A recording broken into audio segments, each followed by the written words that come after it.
গত 13ই জানুয়ারি আমাদের শ্রদ্ধেয় স্যার তুষারকান্তি ব্যানার্জি আমাদের ছেড়ে পরলোক গমন করেছেন। কিছুদিন আগে যখন উনি অসুস্থ ছিলেন তখন ওনার পুরনো স্টুডেন্টদের দেখার জন্য খুব ছটফট করতেন। তাই আমার কাছে যে কজনের কন্ট্যাক্ট নাম্বার ছিল আমি মোটামুটি তাদের সাথে যোগাযোগ করে সবাইকে আসার অনুরোধ জানিয়েছিলাম। সকলে একসাথে একই দিনে এসে উঠতে পারেনি। আমরা যে কজন একই দিনে উপস্থিত হয়েছিলাম সেই দিন সন্ধেবেলায় আমরা খুব আনন্দ করে স্যারের সাথে আবার পুরনো দিনগুলোতে ফিরে গেছিলাম। অনেক আড্ডা, অনেক গল্প, হাসি, অনেকটা সুন্দর সময় কাটিয়েছিলাম।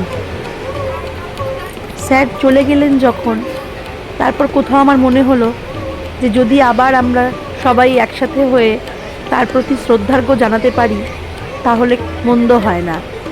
তাই আমি চেষ্টা করলাম সবার সাথে যোগাযোগ করার, কিন্তু দূরে থাকার জন্য বা কাজের কারণে সবাই এসে হয়তো উঠতে পারলো না। খুব কম সংখ্যক ব্যক্তি, মাত্র 3 জন আমরা সমবেত হতে পেরেছিলাম বেলুড় মঠে ওনার প্রতি শ্রদ্ধার্ঘ্য জানাতে। সবাই কাজের কারণে হয়তো আমাদের পাশে এসে দাঁড়াতে পারেনি, কিন্তু সাপোর্ট সবাই করেছিল আমাদেরকে। তাই আমরা 3 জন এবং আমার ফ্যামিলি আমরা সবাই মিলে বেলুড় মঠে গিয়ে রবিবার দিন একটা বিকেলে সুন্দর একটা স্মরণ সভা করে এলাম।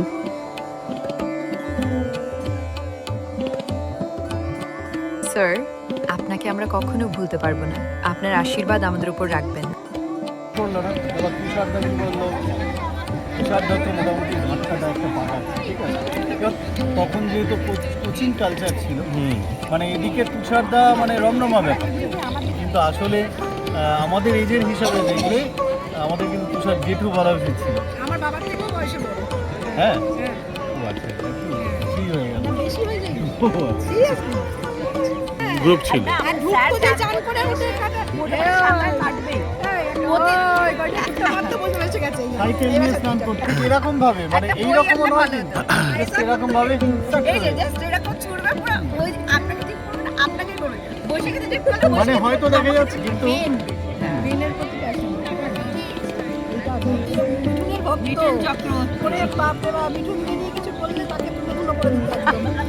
তার মা, এবার তুষারদা এক জায়গায় হিপনোটাইজ হতো, ঠিক আছে। মা তুষারদার মায়ের সঙ্গে যদি আয় বস বস। না না, আমার হয় স্যারের কাছে এমন কেউ নেই, মানে ছেলেরা বিশেষ করে এমন কেউ নেই যে বলবে মার খাই বিভাসা ছাড়া। না না, আমিও কিন্তু আমি স্যারকে বিয়ের পরও, মানে আমার বিয়ের পরও বরের সাথে এই কাছের মধ্যে যাচ্ছে, স্যার চান করে আসছে ঠিক 4টে 4:30 আমি স্যারকে দেখো হাতে স্যার আসছে।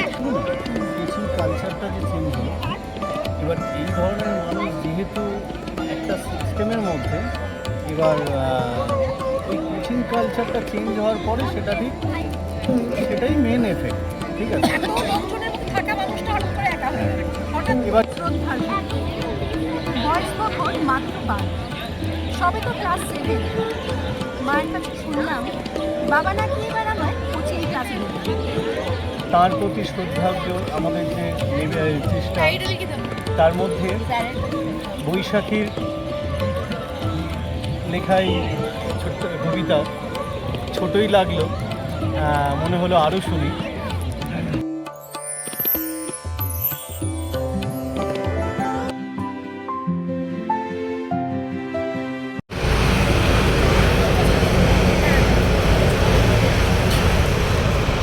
এসো ভুল ছিল জন্য আমি সত্যি বলতে কি বেঁচে গেলাম। কেন গো? এই যে পরিস্থিতি হবে, এবার আরে ওরা তো আমাদের একটু জুনিয়র, হ্যাঁ, ঠিক আছে। এবার আমি অ্যাকচুয়ালি আশপাশে ভাবছিলাম যে, তারপর ও যখন বললো হ্যাঁ হ্যাঁ অবশ্যই, ঠিক আছে। আরে যতই হোক তখন একরকম পেশা, এবার এখন যারা ঢুকছে অরূপের সঙ্গে যেমন হচ্ছে গিয়ে রয়েছে, হ্যাঁ, কেমন কি হবে। তো তারপর তোমায় দেখে ওই জন্য বেশি ভলিবলের মিনিমাম হাইট হচ্ছে 7 ফুট 7.5 ফুট। ওখানে গিয়ে তুমি কত কত পারফর্ম করবে, ঠিক আছে। একটা সময় গিয়ে হাইটটা একটা কথা বলবে, হ্যাঁ অবশ্যই। কারণ 7 ফুট 6.5 ফুট 7.5 ফুট এগুলো হচ্ছে ওখানকার একটা জেনারেল। তো এবার আমার লজিকটাও কিছু করলো না। এবার তুষারদা কি বললো, তুষার দত্ত মোটামুটি গাঁটটা একটা পাকাচ্ছে, ঠিক আছে। এবার তুষারটা কিন্তু আমায় যে কোনো কারণেই হোক যে কোনো দিন মানে একটু পিটাতে পারেনি আর কি, ঠিক আছে। এবার হয়তো মনে ইচ্ছা ছিল, তো সেটাই আমি একবার শেয়ার করেছিলাম। কি হয়েছে তো মারা গেল, যখন তুলতে গেল, লাস্ট হাত শেষ ইনজেকশন নিতে হলো, বলছে সেই ব্যথাটা কেমন মনে হলো স্যার? মানে স্যার এবার শান্তি পেল যে যাক আমি তোকেও লাস্ট পর্যন্ত মেরে হ্যাঁ, গেলাম। এবার শেষ সময় যখন আমরা ছিলাম, এবার আমরা যখন স্ট্রেচার থেকে নামালাম এবং উঠে যখন লাস্ট হচ্ছে স্ট্রেচার থেকে এবার বার্নিংহাটের লাস্ট পজিশন, তো সেখানে কিন্তু আমার আঙুলটা কেটে গেল। তো কেটে যাওয়ার পর অদ্ভুতভাবে কেটে যাওয়ার পর আমার এটাই ফার্স্ট মনে হলো এটা কেন হলো। তারপর ঠিক মনে হলো ও আচ্ছা, কেন টেটানোর খুব ইচ্ছা ছিল, সেটা তো আর করে উঠতে পারলো না। তো হচ্ছে কি লাস্ট, তো সত্যিই এরকম অনেকবার সিচুয়েশন হয়েছিল, কিন্তু যে কোনো কারণে আর হয়ে ওঠেনি। আর এবার সবগুলো ভাগ গিয়ে পড়তো অশোকের ওপর, ঠিক আছে। হ্যাঁ, মানে ওই যে বললাম যে ওটা একটা বক্সার ব্যাগের মতো ছিল যে পেটাবার, তো সেই রকম তুষারদার ওখানে আমাদের হচ্ছে গিয়ে অনেক অনেক অনেক অভিজ্ঞতা আছে। আর তখন যেহেতু কোচিং কালচার ছিল, মানে এদিকে তুষারদা মানে রমরমা ব্যাপার, ওদিকে ধরো হচ্ছে গিয়ে চঞ্চলদা ছিল, এখানে ছোটনদার কোচিং ছিল, আর ছোটনদার কোচিং ছিল মনে আছে তো, তারপর চঞ্চলদার কোচিং ছিল, এইরকম অনেকের কোচিং ছিল। ঝুলনতলায় না, ঝুলনতলায় যে লম্বা করে ছোটনদা না লম্বা করে নয়, তো হচ্ছে কি এমনি জেনারেল হাইটই ছিল। আমাদের সঞ্জয়ের পাশের বাড়ি মানে ঝুলন বাড়ির গায়ে ঝুলন বাড়ির গায়ে ছিল। তো আজকের দিনে দাঁড়িয়ে এটা তো ফ্যাক্ট, ঠিক আছে, কিন্তু তখন তুষারদা কিন্তু তুষারদাই ছিল, ঠিক আছে। এবং এখনও আমরা যে বলছি তুষারদা হিসাবেই বলছি, কিন্তু আসলে আমাদের এজের হিসাবে দেখলে আমাদের কিন্তু তুষার জেঠু বলা উচিত ছিল। আমার বাবার থেকেও বয়সে বড়।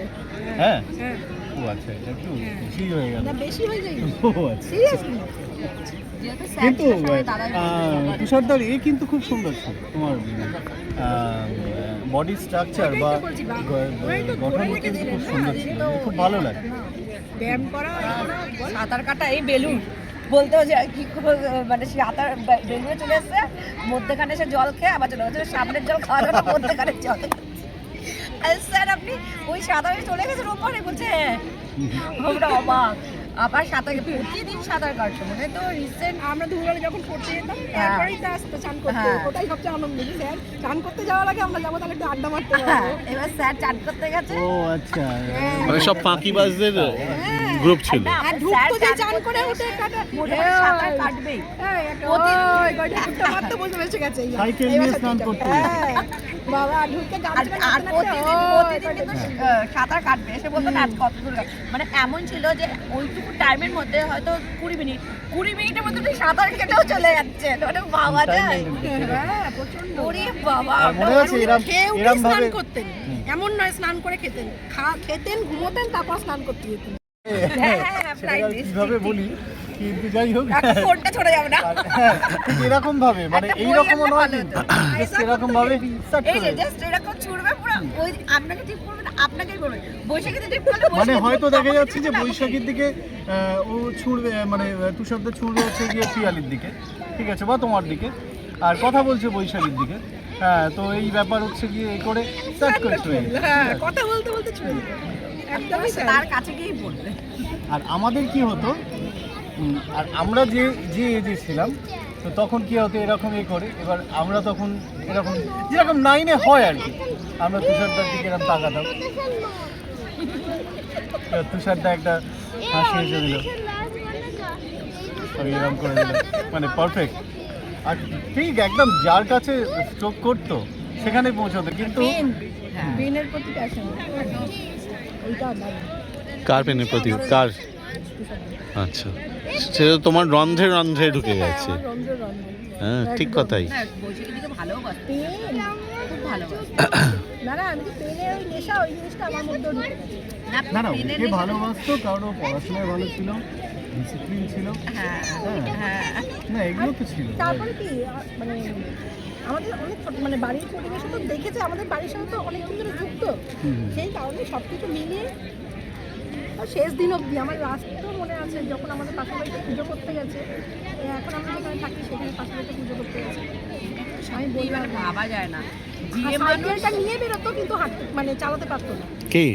ওটা পরে শুনেছি নাকি ব্যালেন্স করার জন্য। জাস্ট শরীরের ব্যালেন্সটাকে ধরে রাখার জন্য। হ্যাঁ, এটা কিন্তু আমি মানে শরীরের ব্যালেন্স ধরে রাখার জন্য? দেখো নি শেষের দিকে হ্যাঁ, সাইকেল নিয়ে- সাইকেলটা নিয়ে যাচ্ছে কিন্তু হেঁটে হেঁটে যাচ্ছে, অ্যাকচুয়ালি সাইকেল হ্যাঁ চালাতো না। হ্যাঁ হ্যাঁ হ্যাঁ হ্যাঁ কেন কি ব্যালেন্স করা আর হচ্ছে ব্যাগগুলোকে বয়ে নিয়ে যাওয়ার জন্য। ও আচ্ছা, বুঝেছি। মানে উনি একটু মানে ইগোইস্টিক ছিলেন। লাঠি নিয়ে যাওয়াটা ওনার কাছে এটা হচ্ছে আমি কি একটা বলেছিলাম, আমি রাইট বলেছিলাম যে আপনি লাঠি নেন না কেন, ওটাতে হ্যাঁ, ঠিক আছে। না লাঠি ধরে আমি ঠিক পারি না। পারি না না ওটা হচ্ছে নেবে না। আমরা জানি ওইটাই। ব্যাপারটা তো অন্য সাইকেলটা জায়গায়। নিলে তো একটা তবু ভাব থাকবে। এই মনটা তো তার হিরোর মতনই ছিল, সেই মিঠুনের ভক্ত। মিঠুন চক্রবর্তী। ওরে বাপ রে বাপ, মিঠুনকে নিয়ে কিছু বললে তাকে তুলো ধুলো করে দিতে একদম। দুষ্টি ষষ্ঠী পুজো হয়ে যেত। কথাটা হ্যাঁ। দারুণ তুললো আমার হ্যাঁ। লিটনের কথাটা মাথায় আসছে ঠিক। না, আমাদের মধ্যে নাচ করতো না। আমি যখন মোটামুটি বড় তখনও স্যার নাচ করতো। ওই যে আমাদের যখন পিকনিক হতো সরস্বতী পুজোতে লাস্ট পিকনিকটা ওই যে ঘরের মধ্যে পাশে ওই যে এদের বাড়িতে পিকনিক হতো, কি নামটা ভুলে গেছি। ওই যে ওইটার নামটা কি? যাদের বাড়িতে পিকনিক হতো উল্টো দিকের বাড়িটাতে। উল্টো দিকের বাড়ি মানে এই তো ওখানে তখন পরিবেশ থাকতো, এখন তো সে আর থাকে না। হ্যাঁ হ্যাঁ। ফ্ল্যাট হয়ে গেছে বলতে নাকি জানি না কি। তবে ওই যাই হোক, প্রথমে একটু রান্না বান্না তার কাছে আমরা যে আনন্দটা করেছি আমরা মানে জীবনে বক্স বাজতো বলতো, ওই গলির মধ্যে বক্স এই বৈশাখী ওইটার কথা মনে আছে যে আমরা যখন আগে রাত্রি করতাম সেই মানে দুদিন অন্তর অন্তর সবাই মিলে টাকা তুলে 20 টাকা 25 টাকা তুলে সে পিকনিক করতাম। একবার সে পরোটার কথা মনে আছে, আরে আমার সত্যি এত কিছু মনে নেই। পরোটা আর খাসির মাংস। আরে রাজু দাসও ছিল, যে খাসির মাংস আর পরোটা করেছে। এবার আমরা ওই যে বড় বৌদি আমার ইলিশ মাছের পিকনিক মনে আছে। আরে বলে তুই নাকি ভালো আটা মাখতে পারিস। স্যার আপনি তো ভালো আটা মাখতে পারিস। আমি বলছি বৈশাখী দিয়ে অতটা এ করে না। এবার আমি তো বাড়িতে আটা মাখা আমার মানে একদমই, আর তাও মানে 5 কিলো আটা ছিল। অনেক আটা নেই। আর এবার আমার মাংস খেতেছি, পরোটা আর কেউ খেতে পারছি না। মানে পরোটা এত শক্ত হচ্ছে কুকুরকে দিলে কুকুরও খেতে পারে, এত শক্ত হয়ে গেছে। না দিদা বেঁচে থাকতে হ্যাঁ। তখন একবার ইলিশ মাছ হয়েছিল, ভাপা ইলিশ, হ্যাঁ। সেই করেছিলাম। না তখন আমি আসি, তখন মানে আমি আসি।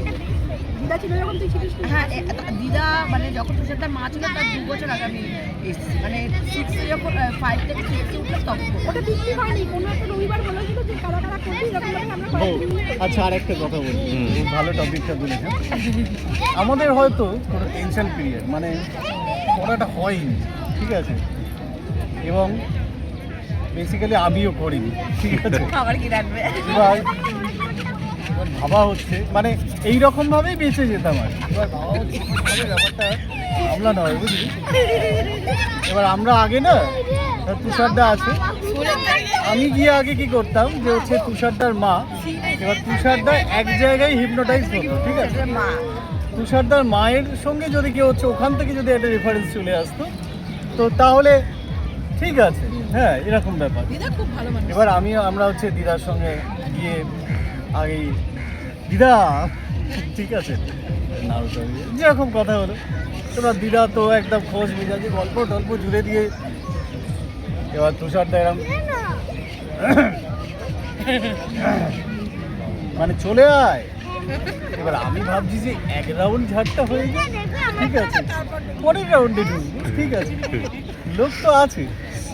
আর ওইটাই মানে তুষারদার প্রথমটাই সাংঘাতিক ছিল, ঠিক আছে। এবার যাই হোক, আমি তো দিদার ঘরে আর দিদার গল্প করছে, দিদা তোমার পাটা ব্যথাটা করছে, তো বললো যে কী ব্যাপার, আরে ঠিকই আছে, তুই পড়বি না? হ্যাঁ পড়বো, আমি ভিড় বড্ড বেশি তো, তা আমি যাচ্ছি না। কেন তোমার অসুবিধা হচ্ছে? না না বাবা বল, এমন কেন বলছিস, বল। হ্যাঁ, আর রোগা মতো ছিটছিটে তো হ্যাঁ ঠিক আছে। এবার যখন ওখান থেকে আওয়াজ আসছে, ভয়ঙ্কর ভয়ঙ্কর আওয়াজ, ঠিক আছে, এবং মানে বক্সিং চলছে আর কি। অনেক সময় ছোঁড়াছুড়িয়ে হয়, মানে কী হয় হয়তো জোরে একটা হচ্ছে গিয়ে কিক করলো আর কি। এবার সে হয়তো জায়গাটা তো ছোট ছিল, হ্যাঁ, তো হচ্ছে গিয়ে এবার কেউ হয়তো ছিটকে পালাচ্ছে, তো তখন কোথায় একটা আওয়াজ হলো, সামনে ছিল বাবা পুজোটা ছিল, হ্যাঁ, জলের এবার এটা পুজোটা তো চেয়ার বসানো যায়। আমি তো কোনোদিন সামনে বসতাম না, তো বৈশাখী তারপর এবার আমি ঢুকলে আমি এরকম দেখতে পারলাম তুষারদা আসবো, আয় বস, বস। এবার তোর হবে। না না আমার হয় মানে হয়ে গেছে। মুখেই বলে দেবে, এটাকে বলে দেবে। না আমি করেছি। না, কি বলতে, এই যেন, হ্যাঁ বাবান বুঝতে পারছিস মায়ের মধ্যে জেনেটিক্যালি এই ভায়োলেন্সটা কোত্থেকে ঢোকানো হয়েছে? তো অনেক মজা মজা হচ্ছে। মানে গাইন দেখাও তো মানো। এ বাবা, গাইন দেখাও মানো। ও গায়েন গায়েন গায়নও হেভি মার্কেট। আরেকজন খেপাতো আমাদের আগের স্টাফ ছিল, সোমনাথ দাদের গ্রুপটা ছিল বিপ্লবদা, নাগলম্বা বিপ্লব বলা হতো। এরকম সব কথা হচ্ছে। স্যারের কাছে এমন কেউ নেই, মানে ছেলেরা বিশেষ করে এমন কেউ নেই যে বলবে না আমি মার খাইনি, বিভাসদা ছাড়া। না না আমিও লাস্টে ফিনিশিং দিয়ে গেছি। তো তো না, মানে হাতের সুখটা তো সেইভাবে হাতের মেটাতে সুখটা পারতো না। সেইভাবে মেটাতে পারলো না। না ওই জন্যই আমার ওইটা মাথায় এসেছিল। আমি গলি দিয়ে টুক করে বেরিয়ে কিছু আসছে, আবার দৌড়ে গলি বাড়ি। হেবি ভয় লাগলো, তারপর আস্তে আস্তে ভয় কেটে গেল। আমি সত্যি কথা তো আমার স্যারকে প্রচন্ড, মানে আমি এই যে গেলাম সেবারেই মনে হয় স্যারকে একটু মানে নর্মালভাবে স্যারের সামনে বসেছি, কিন্তু আমি স্যারকে বিয়ের পরও, মানে আমার বিয়ের পরও বরের সাথে এই কাছের মন্দিরে আসছে, স্যার চান করে আসছে ঠিক 4টে 4:30 নাগাদ। আমি স্যারকে দেখো হাত ছেড়ে দিয়েছি, স্যার আসছে। ও বলছে স্যার আসছে তো কী হয়েছে? আমি বলছি না স্যার আসছে, দাঁড়াও। স্যার দেখে সঙ্গে সঙ্গে দাঁড়িয়ে পড়েছে সাইকেল নিয়ে। কিরে কবে এসছি, তোরা তখন এখানে থাকিল, বর এটা তার জামাইকে নিয়ে আয়। বলছি যদি আবার আমার কথা সব বলে, পড়া পারতো না, পড়া করতো না। ফুল সব রেপুটেশন একদম ডুম হয়ে যাবে একদম। এবার আমি বলছি হ্যাঁ স্যার। তারপরে আবার আমি তো যাইনি, পরে আবার এক কার কাছ থেকে খবর নিয়ে, মানে আমাদের বাড়ির তখন বাড়িতে ছিল, তার কাছ থেকে ফোন করিয়ে আমাকে বলছে তুই কিন্তু আসবি, তোকে কিন্তু বলতে পারো, ওকে দিয়ে গেছিলাম, একবার গেছিলাম। তখন স্যার ভালো ছিল, তখন স্যারের কিচ্ছু হয় মানে সত্যি ভালো ছিল। শোনো ওটা খারাপ হওয়ার আরেকটা কারণ বলে দিই।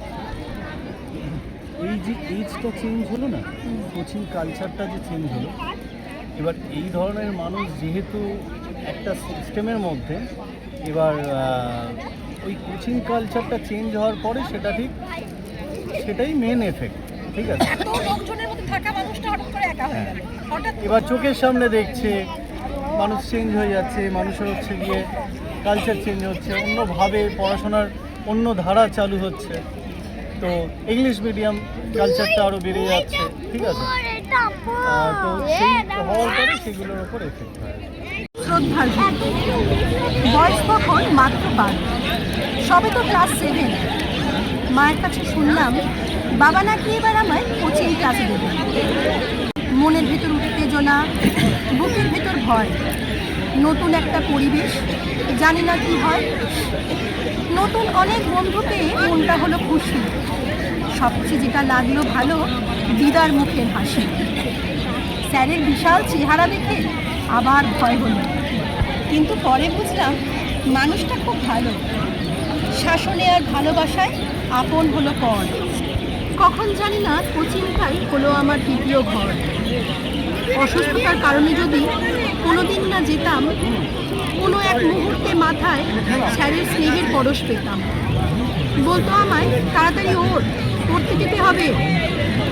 এমন শিক্ষাগুরু বলো কেউ কখনো পাবে? সরস্বতী পুজোর সময় কি যে মজা হতো, হইচই আর খাওয়া দাওয়ায় দিন যে কেটে যেত। পিকনিকের কথা উঠলে মনটা হতো ভার, টাকার অভাবে সবার সাথে যাওয়া হবে না। মনটা চাইতো সবার মতো আমিও আনন্দ করি। স্যার বুঝতো মনের কথা, আসতো আমার বাড়ি। বাবার সাথে কি যে কথা হতো জানতে পারতাম না, শুধু দেখতাম বাবা হেসে বলতো তুইও পিকনিক যা। খুশিতে আমার মন ভরে যেত, শ্রদ্ধায় মাথা নত। দুপুরবেলায় পড়তে গেলে কত বড়ই মজা। গঙ্গা স্নানে যেত যেই স্যার, আমরা হতাম রাজা। স্যারের বেঞ্চে বসে পড়তাম লুকিয়ে ম্যাগাজিন। কোথায় হারালো সেই ছেলেবেলার স্মৃতিমধুর দিন?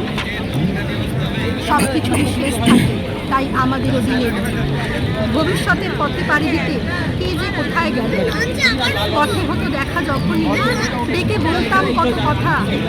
বুঝতে পারতাম মনে থেকে তার জমেছে অনেক ব্যথা।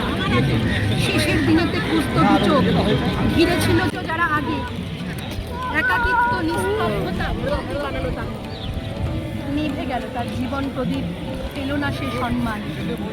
তবু মনে রবে ভুলব না কবু তোমার এই অবদান। তোমার শিক্ষা বইবে রক্তে যতদিন বেঁচে রবে। ভালো থেকো তুমি যেখানেই থাকো, প্রণব চরণে খুব সুন্দর, খুব সুন্দর। আমরাও সবাই প্রণমী তোমায় একই সাথে। খুব সুন্দর।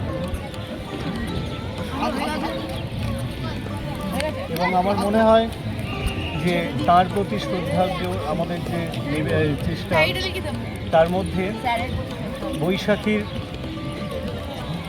লেখাই ছোট্ট কবিতা ছোটই লাগলো, মনে হলো আরও শুনি, কিন্তু খুব ভালো লাগলো যে অনেক বেশি স্মৃতিমধুর হয়ে থাকলো, এবং সেটাই যেন শেষ তুলির টান দিল বৈশাখের এই লেখাটা।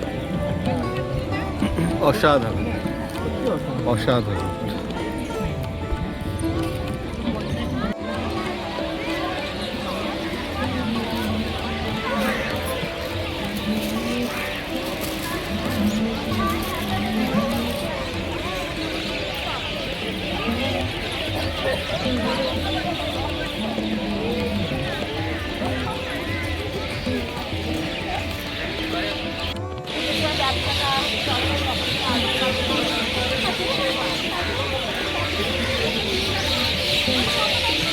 স্মরণ সভা শেষ হওয়ার পর আমরা মন্দির চত্বরে কিছুক্ষণ ঘুরলাম, বাবু নিয়েছো তো? আমার মন্দির দর্শন করলাম, তারপর বাইরে গিয়ে একটু টুকটাক খাওয়া দাওয়া করে একটু দেখে দিই। আবার ফিরে এলাম সন্ধ্যা আরতি দর্শনের জন্য। ঠিক আছে। এভাবেই আমরা আমাদের স্মৃতির মণিকোঠায় একটি সুন্দর বিকেলকে সাজিয়ে রাখলাম।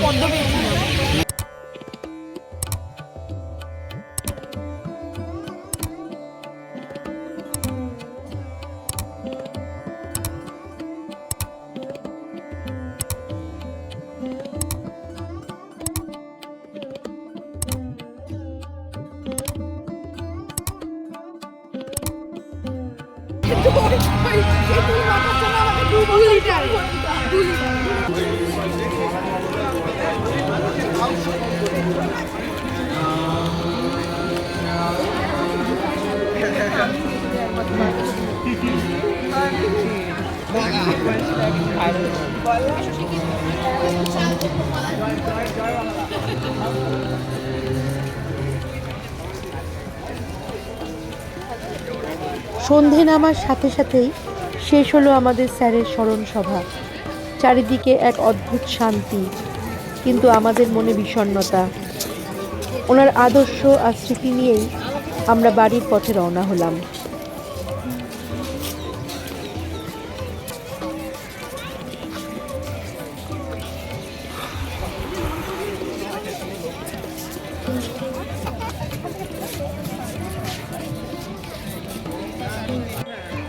আর হ্যাঁ, বা হচ্ছে গিয়ে হ্যাঁ এদিকে